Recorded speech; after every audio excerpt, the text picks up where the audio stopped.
In nature, courtship rituals are among the most complex and fascinating behaviors we observe. The elaborate plumage displays of birds of paradise, the synchronized flashing of fireflies, the intricate dance of the honeybee. Each species has evolved its own methods for finding a mate, methods shaped by environment, by survival pressures, by the architecture of their social worlds. Humans, too, perform courtship dances, and like all behaviors in nature, these rituals adapt to their ecosystem. The dance of 1950s America and the dance of today exist in such different environments that they might almost be different species entirely. Let us observe. It is Saturday evening, 1956. In a modest home on Maple Street, a young woman named Barbara stands before her bedroom mirror. She is 18, a senior in high school. Her hands smooth the fabric of her cotton dress. Modest hem at the knee, Peter Pan collar, a thin belt cinching her waist. Her mother hovers nearby, offering a lipstick in an approved shade of pink. In exactly 17 minutes, a young man named Thomas will arrive at the front door. Not a moment earlier, to arrive early would suggest over-eagerness, a breach of protocol. Not a moment later, tardiness signals disrespect. The ecosystem of 1950s dating operated according to rules as defined and rigid as the migration patterns of monarch butterflies. These were not natural laws, but social constructions, yet they possessed the weight of instinct. Everyone knew them. Everyone, within their respective social circles, followed them. Thomas stands at the door holding flowers, carnations perhaps, nothing too expensive, nothing too presumptuous. Barbara's father answers. This moment is crucial. Eye contact, firm handshake, respectful tone. Thomas must demonstrate that he is trustworthy, that he understands responsibility, that Barbara will be returned home safely, and above all, with her reputation intact. For reputation in 1950s courtship was currency more valuable than gold. A young woman's social standing, her marriage prospects, her entire future could be destroyed by rumor, by suggestion, by stepping outside the prescribed boundaries. The sexual double standard operated with ruthless efficiency. Young men were expected to sow wild oats, while young women were expected to remain pure. A man gained status through conquest, a woman lost it through the same act. Thomas and Barbara drive to the cinema in his father's Chevrolet. They might see Rebel Without a Cause or The Searchers. They sit in the theater, perhaps holding hands, a gesture both innocent and weighted with significance. After the film, they go to the soda fountain where their peers gather, ice cream sundaes, cherry cokes, conversation under the watchful eyes of the community. This was going steady, the central ritual of 1950s youth courtship. When a couple became exclusive, the young man might give the young woman his class ring or Letterman jacket. She would wear it as a public declaration. I am spoken for. I am choosing to limit my options to this one person. The relationship followed a predictable trajectory. Casual dating, going steady, engagement, marriage. The timeline was swift by today's standards. Many couples married within months of graduating high school or college. By age 23, more than half of American women were already married. Pregnancy almost always preceded marriage or followed shortly after. The script was clear, the path well worn. But beneath the polished surface, tensions swirled. The rigid structure that provided clarity also imposed constraints that many found suffocating. Barbara, if she kissed Thomas too eagerly, risked being labeled fast. If she refused his advances entirely, she might be considered frigid or a tease. She walked a tightrope, navigating between desire and respectability. Thomas, meanwhile, faced his own pressures. He was expected to initiate, to pursue, to pay for dates, to demonstrate masculine confidence while respecting boundaries he often struggled to perceive.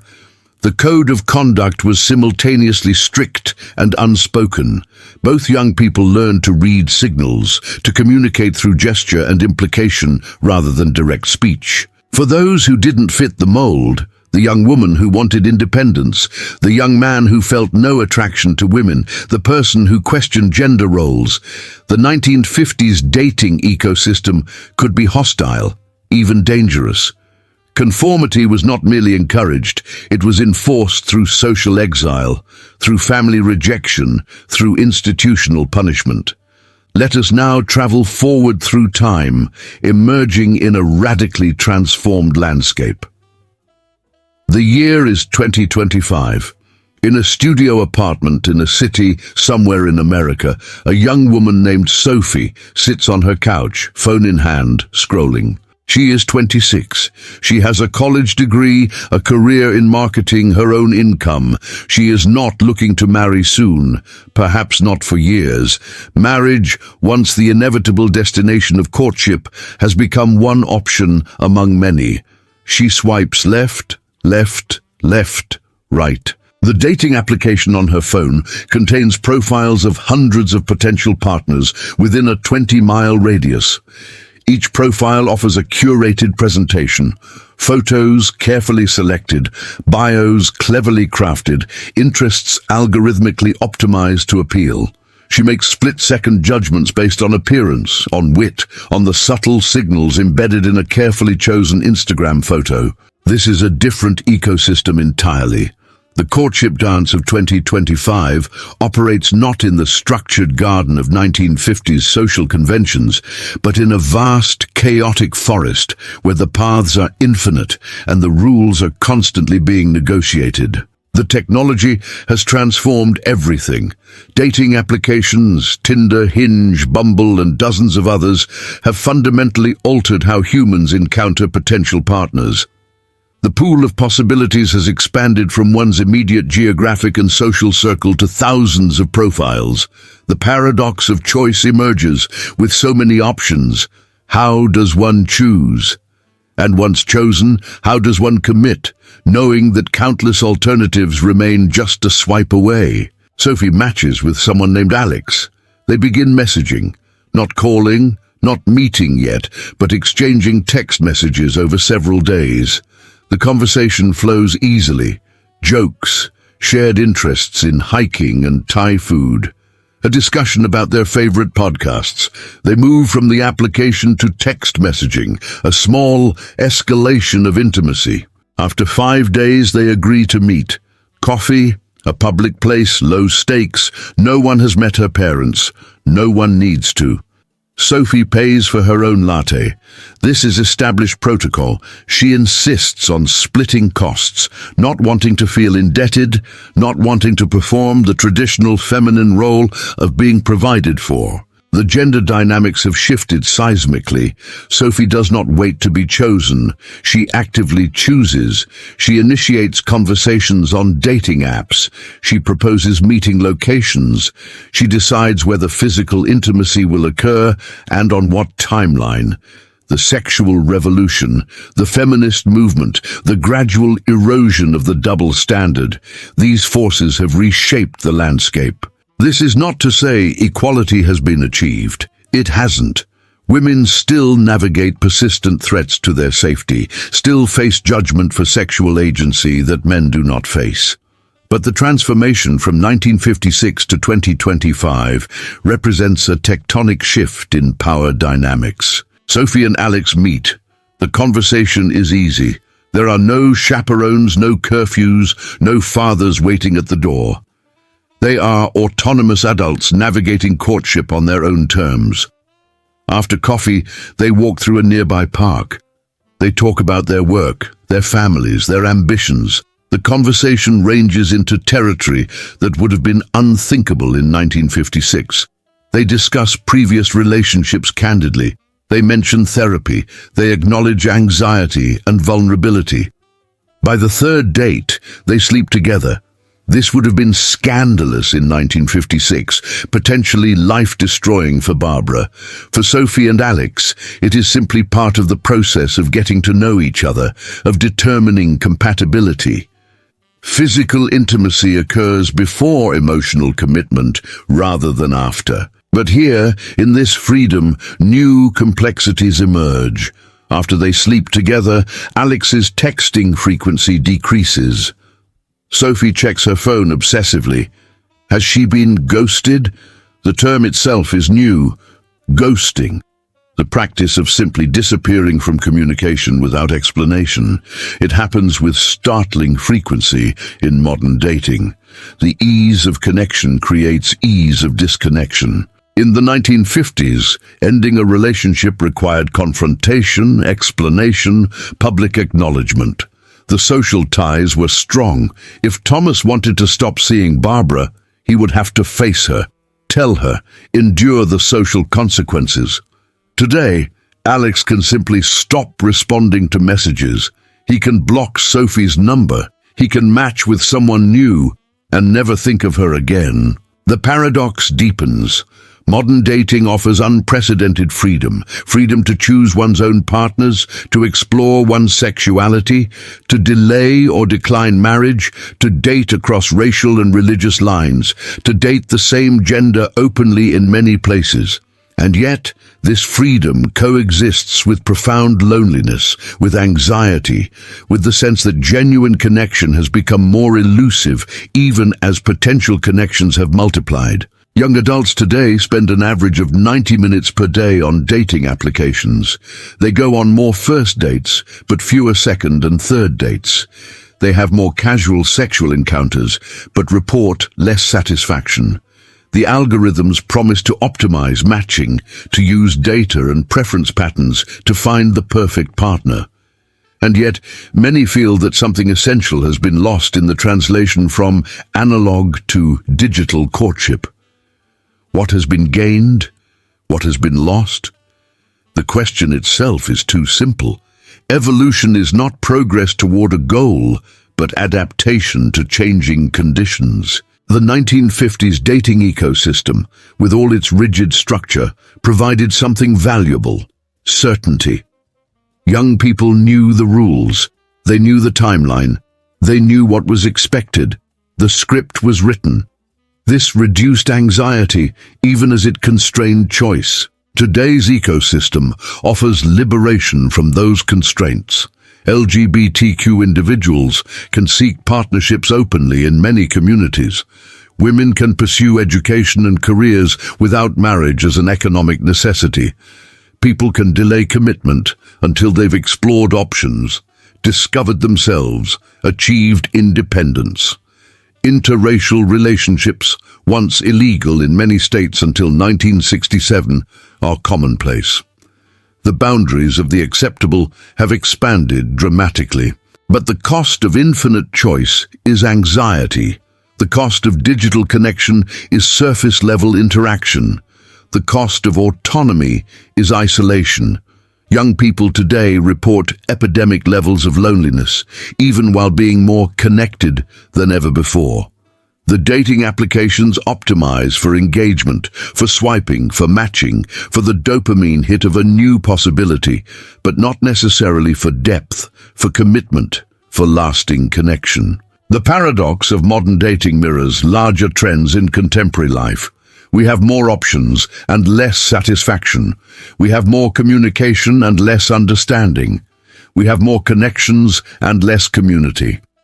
Consider the question of vulnerability. In 1956, Thomas and Barbara moved through a structured process that, despite its flaws, encouraged gradual revelation. You spent time together in groups. You went on multiple dates. You introduced each other to families. Trust was built slowly through repeated interaction, through the accumulation of shared experience. Today, Sophie and Alex encounter a different dynamic. The dating application encourages rapid disclosure. Share your interests, your values, your deal breakers up front. But this premature intimacy often lacks foundation. They know each other's favorite books before they know how the other handles stress. They've seen carefully curated photos, but haven't witnessed how the other treats a waiter or responds to frustration. And yet, adaptation continues. Young people are not passive victims of technology, but active agents reshaping courtship practices. New norms emerge. Some deliberately disconnect from dating applications, seeking partners through shared activities and communities. Others use the apps more intentionally, with clearer boundaries and expectations. Conversations about consent, about emotional needs, about relationship structures have become more explicit and nuanced. Some couples are exploring alternatives to traditional monogamy, openly and ethically.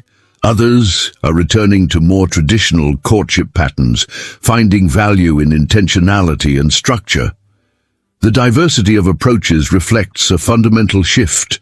Rather than a single script that everyone follows, contemporary courtship accommodates multiple paths. In the end, we return to where we began, the observation that courtship rituals adapt to their environment.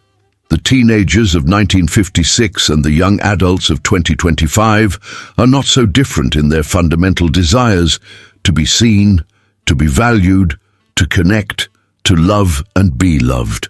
But the ecosystems they inhabit have transformed so dramatically that the behaviors themselves look almost unrecognizable. Barbara and Thomas, if they married, and statistics suggest they likely did, raised children who came of age during the sexual revolution. Those children had children who date through screens.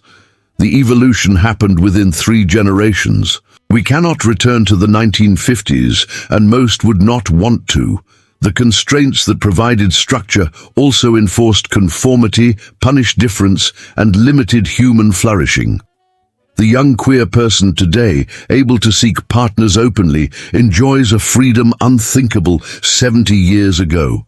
The woman pursuing her own ambitions before marriage exercises autonomy her grandmother could not access. But we might acknowledge what was lost, the sense of community oversight that also meant community support, the slower pace that allowed deeper acquaintance, the reduced pressure to optimize, to maximize, to constantly be evaluating whether someone better might be just a swipe away.